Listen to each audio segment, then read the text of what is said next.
you're making at least one of these mistakes. Hey, I'm Jen. I'm a real estate agent. And if you're anything like me, you're always looking to improve your business and close more deals. So I'm going to give you the top 10 mistakes that most agents make so that you can avoid them.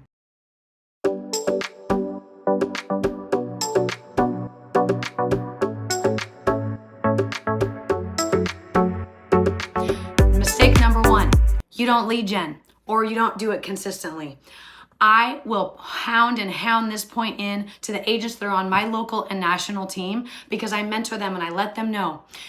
Avoid the real estate roller coaster of you don't have any deals. So maybe you're lead genning and doing the right things. And then you get really busy with all the current deals you have. So you stop lead generating. And then a couple months later, you don't have those deals because you didn't lead generate, right? So the whole idea here is that is real estate going to be a roller coaster always? Yeah, probably. But instead of having all these really, really high highs and really, really low lows, you want to make that roller coaster as vanilla as possible. So that way you can build a business that you can scale and that you can count on.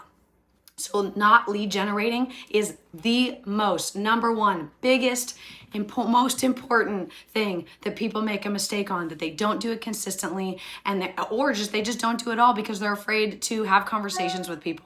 Let's dive into some lead generation strategies for you and why it's so important. Now, maybe you are doing something in lead generation that you don't enjoy and that you struggle to get up day after day to do. Just try something new. I'm giving you permission to go try a different lead generation tactic. Just because your team leader or other agents that you respect say that you got to do it one way doesn't mean that you have to do it that way. You can take your strengths and how you like to do things and you can implement that into your business. I advise my local and national team agents that I mentor, I typically tell them to pick up to 3 lead generation strategies at a time to implement. And we build their goals and we build their strategies around that. Because if one of those pillars were to fall or one of those pillars weren't to work, at least you have 2 other lead generation strategies that you're using to build your business. So I want you, especially if you're a new real estate agent, experiment with lots of different things. Now, on one hand, I want you to be open to experimenting, but on the other hand, I want to give you enough time to test and track these different lead generation strategies to find out if they work for you. A good rule of thumb is testing a strategy for at least 6 months, ideally a year, before you look back and determine if it doesn't work. Now, if you absolutely hate doing it, I'm not saying force yourself to do it for 6 months. What I am saying is combine what you like to do or what you're willing to do with the things that you have strengths in and things that you know work for you. So finding that balance is going to take a little bit. If it takes you a year, if it takes you 2 years to do that, or maybe you know how you are and it only takes you a couple months, that's great. But everybody's journey looks a little different. The key thing here is that you have to lead generate if you want to be a successful real estate agent. There's no getting around it. You have to have conversations with people. So if that means you like to be in person, maybe you like to door knock, maybe you like to have events, that's fine. Or maybe you like to make phone calls, or maybe you like to have a weekly or monthly email, whatever that looks like. If it's social media, you just need to be consistent at it. Because if you're not, people aren't going to know. People forget. We're humans. We very easily in one ear, out the other type thing. So you have to constantly remind people that you are in real estate, you're happy to help them, and you're the best option for them. So just make sure that lead generation is a consistent part of your business, whether you're busy selling a ton of homes or you're just starting out or you're having a bad month. Even when you're having the best month of your real estate career, you still need to be lead generating. Number 2 mistake that a lot of agents make is that they don't follow a schedule. As a real estate agent, we got into this business, a lot of us did, because we wanted freedom, right? We wanted freedom for our schedule. But what you'll find when you get into it is actually, if you don't put some boundaries around your schedule, you're actually not going to reach the levels of success that you set out to do. So what I want you to do is create a schedule around the most important things of your business, i.e. lead gen, and making appointments, setting appointments, and meeting with people. Those are the types of things. And also, you want to set a schedule around rest and vacation and family time, because real estate can very easily bleed into your personal time and your rejuvenation time that's also going to affect your productivity. Don't think of a schedule as a restriction. A schedule is actually a ticket to your freedom because it frees up a lot more time than you think it does. Because if you get the most important things done in your business, then you have more free time. And speaking of a realtor's daily schedule, be sure to sign up for my newsletter because I actually give you a free clickable download for what an example of a daily schedule looks like for a real estate agent. Number 3, most common mistake is that agents don't properly follow up with leads. Now, follow up is different than lead generation. Lead generation is going after new clients. Lead follow up is following up and getting back to the people that have raised their hand and said, hey, I'm kind of interested in real estate, or that you've met along the way in any capacity. Following up with leads is super, super important. And I want to tell you a couple things about how to do this at an effective level. You want to make sure to follow up between 10 and 12 times in the first 2 weeks that you get that lead. Most agents will stop calling after the first 3 attempts. Don't be an average agent. Here's the thing, MIT did a study on lead conversion, and they found that the agents who followed up between 6 and 12 times, that was actually the sweet spot of when they converted leads. Now, if you think about that, even in your own business, or maybe you haven't started yet and you would think, oh, aren't I bugging people if I call them 3 times and they don't answer and it goes to voicemail every time? No, it's not. Maybe they're just at work, or maybe you're calling at a time that just doesn't work for them. You have to think that you're not bugging people. You're just trying to reach them because you're the best agent to help them, and you're disciplined and you are proactive. And this is what it's like to work with you. And this is what it's like for you to be a fighter in their situation so that they get the best deal, no matter if they're a buyer or a seller. So make sure, that's why in my business, I have specific drip campaigns and I have specific reminders that any new lead that enters my system, they will get some sort of notification, whether that's a call from me, a text, or an email, at least 10 to 12 times in the first 2 weeks. Make sure that you have those systems set up in place so that it's easy. You don't have to think about this every time, and it doesn't take a lot of your brain capacity to do this. Set it up automatically. There are more videos when I talk about things like CRMs and systems like this, so subscribe. Now, the other thing about lead follow-up is, now let's say you have a sphere, right? And you have people in your database that aren't necessarily ready to buy or sell right now. That's okay. You still want to be top of mind. And that's still follow up by you keeping in touch with them. For example, maybe you have a weekly or monthly newsletter like I do with my clients, and I just let them know some helpful things about the market or what's going on, but also some things that aren't related to real estate, so that at least they know that, hey, I'm a human being, I'm relatable, and yes, I sell real estate, but I'm also interested in other things, in hobbies, in their interests, and I have a vested interest in their lives. So make sure you follow up, just like you lead gen. Now, the fourth mistake that agents make that blows my mind, to be honest with you, is that they don't do a CMA for people before they go on listing appointments, or they don't run comps on a property that a buyer is about ready to make an offer on.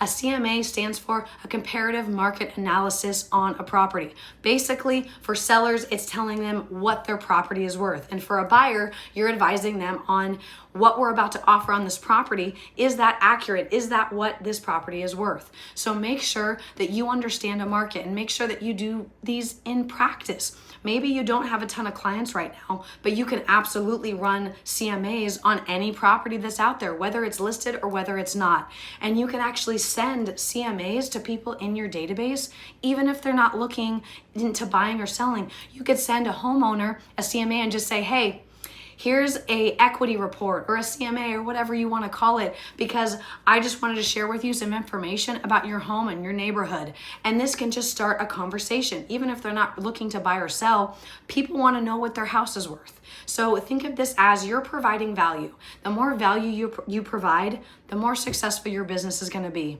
Don't expect things in return. Just provide value and you're going to get back what's coming to you, right? So don't make the mistake of not doing a CMA or not being confident in value when you go into any appointment or you're talking to any buyer or seller about a home. The next mistake, number 5 on our list, is being a secret agent. Now, being a secret agent might sound cool when you're working for the CIA, but it's definitely not cool when you're a real estate agent.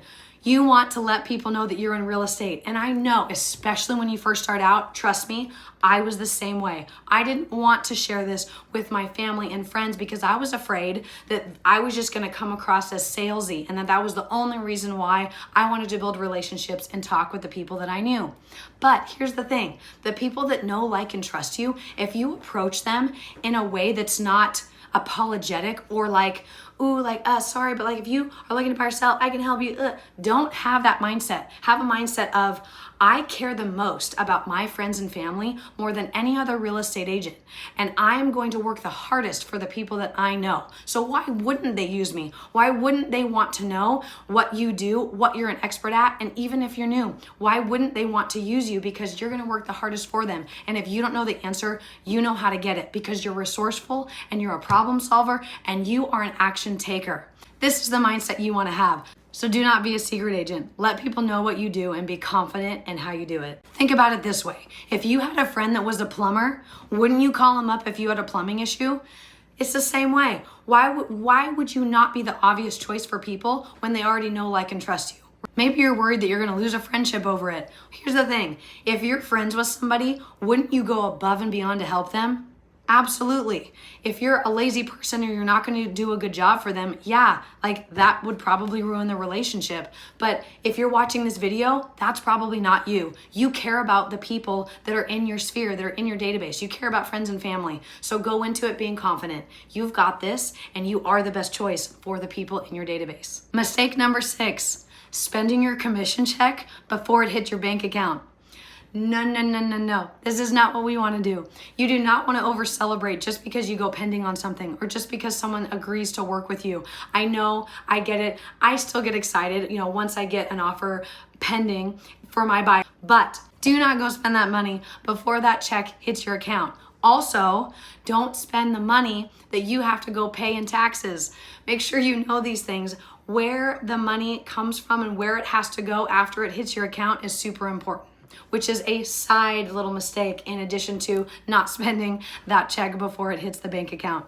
So it is not closed until it's closed. It is not closed just because you go pending or just because you're past the final contingency. I've had deals that unfortunately have gone south the day before closing or even on the day of closing. So if I pre-celebrate beforehand, it's not a good look. So just make sure that you have a little celebration, but don't overspend before that check hits your account. Mistake number 7 is choosing the wrong brokerage for you. Now, lots of brokerages out there. Everybody has a different flavor, right? Baskin Robbins had 31. Brokerages have even more. So here's the thing. You want to make sure that you're surrounding yourself with people that have the same vibe as you, with people that are building the business the way you want to build your business. Just because there's successful people at that brokerage doesn't mean that's the right one for you. Of course, there's successful people at any brokerage, in any business, but you want to make sure that their values, that the way that they conduct themselves, that their personality type, all of those things are the type of people that you want to be around and that lift you up. So it's more about just top salespeople and number of agents at that brokerage or how popular it is. It's about so much more than that. Just be aware that the energy you surround yourself is absolutely going to impact yours. If you feel like you're not at the right spot, I want to let you know it's okay to change. I know change can be scary, but I can tell you that I've changed brokerages a couple times in my decade of selling real estate, and each move was important for my growth. And I want you to know that if you want help with this, if you maybe want to look into joining my local or national team, I would love to talk with you. You can schedule a call with me for free, and I'd be happy to talk with you about where you're at and is it a good fit for you. I love adding agents to my team that are highly motivated, ready to learn, and have a great vibe. Mistake number 8 is not communicating with your clients enough, or not communicating with your clients in the way they want to be communicated with. You want to make sure to set up a system where on a weekly basis, the clients that you're currently working with, I'm talking buyers that are actively looking at properties and or are pending, same thing with sellers, that you're actively selling their properties. People want to have updates. They want to hear from you. You're not bugging them. So even if you don't have an update, make it a weekly habit to just let them know, hey, things are going great. I don't have anything new to report. Everything's on track. even something as simple as that, but that consistency of letting them know that you're there and you're available and you're here to answer their questions and that things are moving along is going to help them help you. It's going to help them realize that you are the best choice for them as a real estate agent. You're a professional and you're on top of things. So make sure that number one, you have a system in place to communicate with your clients on a regular basis, weekly, if not more. And then the second thing, like I mentioned, is communicating with them the way that they want to be communicated with. Some people prefer phone calls. Some people prefer text or emails. So ask your clients this. When you very first start working with them, ask them, hey, do you prefer calls, emails, or text messages? And just see what their number one preference is. Now, of course, you're going to communicate with them all sorts of different ways. But if I know that somebody not only wants me to text them over anything else, but I actually get a quicker response via text message, instead of me sending an email because I'm at my computer, I'll just pick up my phone and send them a text message. It's as easy as that. And you're going to create such a better bond and relationship with them because you're doing what they want you to do. And it's so easy to just send a text message, right? The other thing is understanding your client's personality types. So not only communication physically, like a phone call or text, but are they high drivers? I want you to go, if you haven't taken Tony Robbins' disc test, he has one that's really cheap online, and maybe you can even get it for free. But Tony Robbins has a disc test that you can take, DISC, and you can learn about what your personality profile is. And if you learn and understand what those profiles look like, you can easily identify what your client's disc profile is if you know what each of those are and what their unique characteristics present. And if you know that about somebody, then you can properly respond and reply and communicate with those people how they want to be communicated with and how they respond best.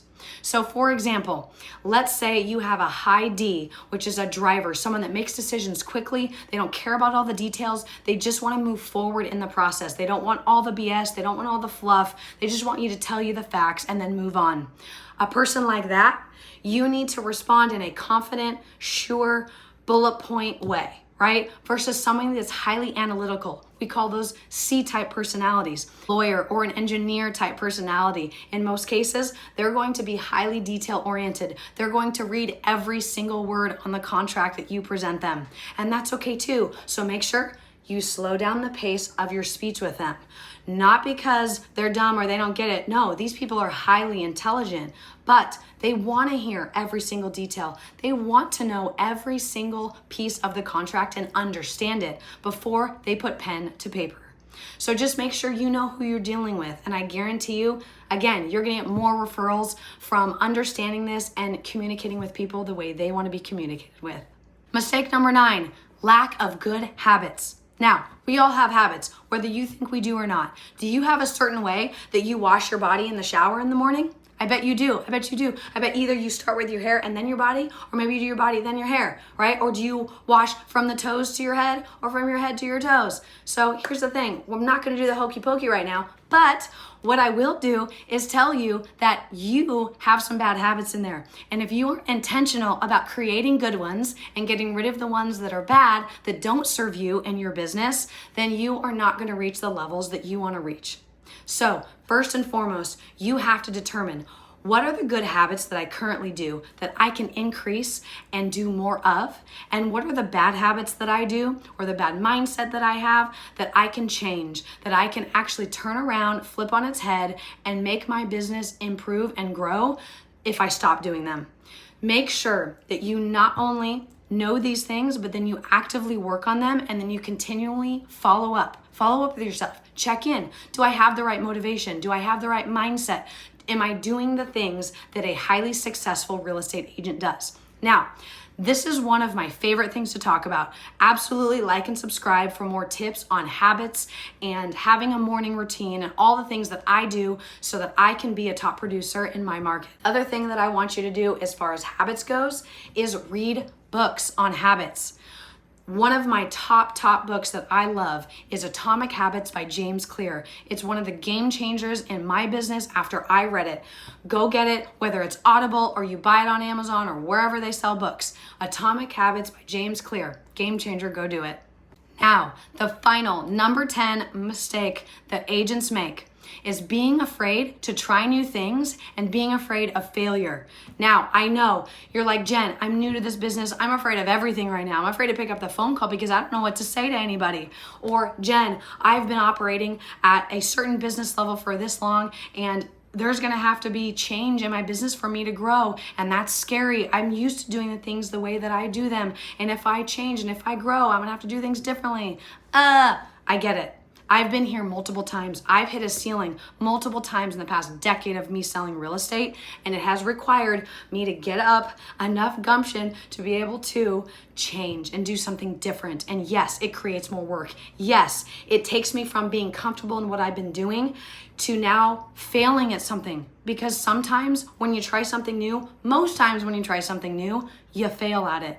I don't want you to fear this, because failure, actually, if you get comfortable with this, you just get to start over with experience. Failure doesn't mean that it's just a wash and that it's a complete waste of time. Failure means you know what not to do. You know what doesn't work for you. So you can have the confidence to say, hey, that didn't work, so I'm gonna try something else different, and maybe this time it will. And if that doesn't work, that's another thing you can check off the box that doesn't. I want you to think about it in this mindset rather than, oh my gosh, I failed at that, I suck. No, it's, oh my gosh, that didn't work. Who cares? I can try it another way because I'm resilient and I'm a problem solver, and I don't freak out in the face of obstacles. I jump over them. I figured out how to go around them. I'm creative. I'm a problem solver. These are all affirmations that you can tell yourself. These are all things that you can improve. Mindset doesn't have to be stagnant. It can be something that grows with you. And here's the thing, your business grows at the pace that you do. Self-improvement and your ability to overcome failure and your ability to not be afraid of challenges and trying new things is absolutely the precursor of your success and moving forward with growth. At the end of the day, I want to tell you all the things that you need to grow. I want you to avoid all the mistakes that I did. That's why I created this top 10 list of mistakes, so that you don't have to make them, that you can operate out of a leg up and a step up from where I started. Now, I do all this in my new agent course. All the details are in the description below. If you feel like you're in year one and not really sure where to go, or you're floundering after a couple years and you're not at where you want to be, my new agent course is perfect for you. I go over so many of these things that I just went over today, plus more, and how to build a really great foundation and to get your career kickstarted in the way that works best for you. Definitely like, subscribe for more of these tips and tricks. Go check out my course. Also, if you want to know how I operate and how I mentor my local and national team, schedule a call with me. I'd be more than happy to chat with you. And I would love to talk with you about whatever it is that I can do to help you in your business. If you want more quick tips and information, you can also follow me on Instagram, TikTok, and Twitter at A State of Jen.